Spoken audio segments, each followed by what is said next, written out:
Dr. Kelly Gebhardt is back answering your pet questions. Okay, once again, this person says, my dog is not sick, but he won't eat his food without a topping. Is pumpkin good for picky eaters?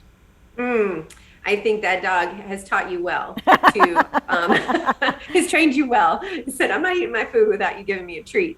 So pumpkin's fine. Pumpkin's great. It's got a lot of fiber in it, and fiber helps soften stool if it's hard, and helps kind of firm up stool by absorbing some water if they have a little diarrhea. So pumpkin's great. Pumpkin's fine. All right, here's my question. Because my dog loves the Puppuccino. When we go through the Starbucks line, there's like a little cup and it's full of whipped cream. Is that okay?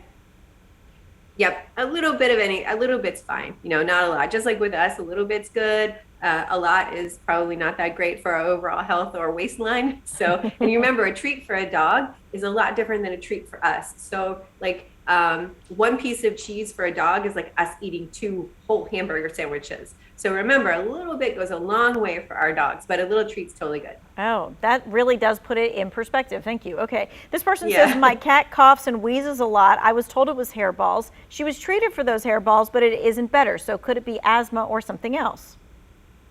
Yeah, that was my thought when you're reading the question. I would certainly worry about if there's some underlying asthma there, and getting that explored would be important, especially if it's not getting better. All right, this person says, I have an acorn tree. Is it dangerous for my dog to eat or chew on them? Because she loves them and it's hard to keep her from them. Yeah, definitely. I worry about foreign bodies when it comes to those little nuts. I've had to surgically remove some acorns and other types of nuts from intestines. So even though she chews them up, she could swallow 1 or 2, and depending on her size, they may pass or not. So I recommend not letting them chew those things because of the potential for foreign bodies. Okay. This person says, my dog gets a lot of ear infections. How can I prevent this?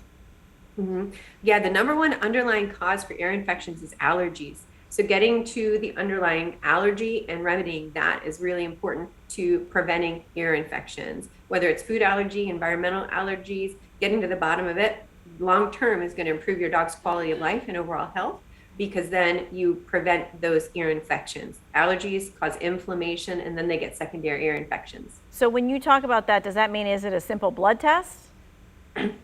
So for food allergies, you have to do a food trial. And yes, there's skin tests and blood tests that like a dermatologist would use in combination. The skin test, just like little kids get, and the blood test to look at that combination, which will help them figure out what the pet's allergies are. All right, this person says, are there over-the-counter, or what is the best over-the-counter drug for my dog's tapeworms? I don't recommend any over-the-counter medications because you can't guarantee their efficacy. I do recommend following up with your regular vet for an appropriate broad-spectrum dewormer, or even just a tapeworm dewormer. But also, tapeworms come from fleas. So the fleas actually have the little tapeworm eggs inside them. And so when your pet ingests the flea, then the flea dies, the eggs come out, and the tapeworms get into the intestinal tract. So it's essential to resolve the tapeworms. You actually have to resolve your flea problem as well.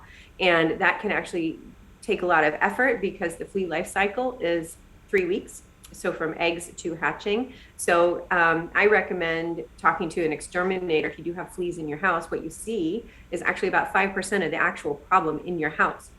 So talking to an exterminator to get some actual long-acting insect growth regulator into the house to control the flea problem is really important.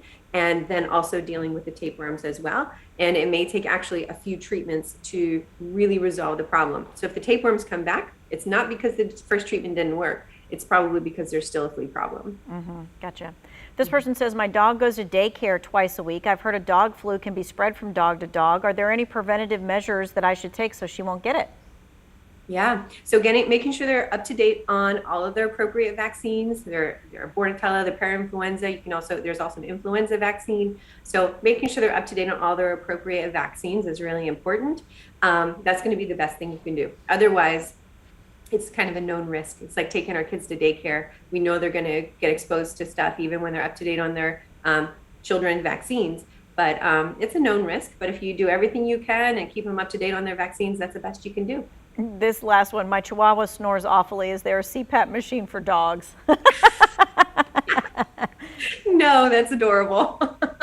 No, but thank you. That was a good one. All right, thank you, Dr. Gebhardt. We appreciate your time, your expertise, and maybe calming some fears today for sure for some pet owners. It was great being here. Thanks so much.